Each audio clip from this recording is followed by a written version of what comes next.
Assalamualaikum warahmatullahi wabarakatuh. Nama saya Putri Alia Yuliani di semester 3A.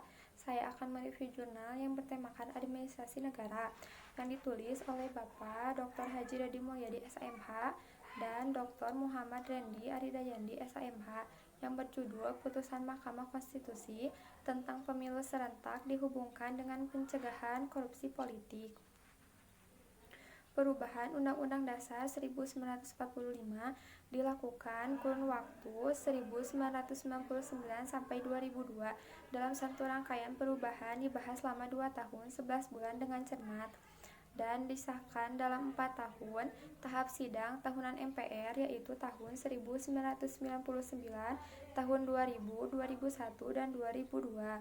Perubahan itu kemudian memperlihatkan bahwa Indonesia mengadopsi prinsip-prinsip baru dalam sistem ketatanegaraan, antara lain prinsip pemisahan kekuasaan yang menggantikan prinsip supremasi parlemen yang dianut sebelumnya. Salah satu implikasi dari pengadopsian prinsip-prinsip tersebut kiranya diperlukan pelembagaan yang memungkinkan peranan hakim untuk dapat mengontrol proses dan produk keputusan politik yang hanya mendasarkan diri pada prinsip the rule of majority.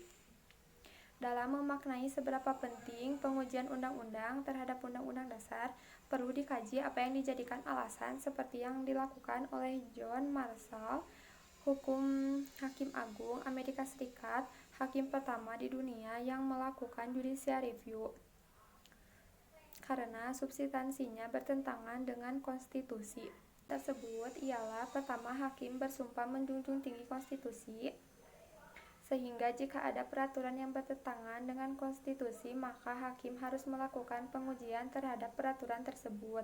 Kedua, konstitusi adalah the supreme law of the land, sehingga harus ada peluang pengujian terhadap peraturan di bawahnya agar isi konstitusi tidak dilanggar.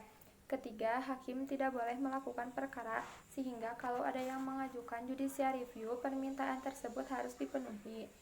Latar belakang terjadinya korupsi politik dalam pelaksanaan pemilu, karena pemilu berkaitan dengan partai politik, di mana partai politik merupakan pilar utama dalam menegakkan demokrasi di bidang politik yang berpotensi melakukan korupsi politik. Dengan dasar hukum undang-undang, pemilu di Indonesia selalu lahir sebagai proses instrumental atau percobaan yang tidak selesai-selesai, sehingga celah tersebut dimanfaatkan untuk bagaimana mendapatkan kekuasaan. Karena hukuman yang dijatuhkan hakim terlalu ringan sehingga tidak menimbulkan efek jera bagi calon koruptor, hampir semua kasus korupsi terkait dengan kepentingan politik lantaran para pelakunya lebih banyak dari kalangan politik dan kekuasaan, sedangkan kekuasaan absolut lebih cenderung leluasa melakukan korupsi, sebab mereka memiliki jangkauan terhadap kewenangan legislatif dan eksekutif yang sangat rentan penyalahgunaan kewenangan. Potensi permasalahan dalam implementasi pemilu serentak tahun 2019 yang dapat menghambat penghematan serta pencegahan tindak pidana korupsi politik adalah penyalahgunaan biaya penyelenggara pemilu yang berasal dari APBN dan APBD.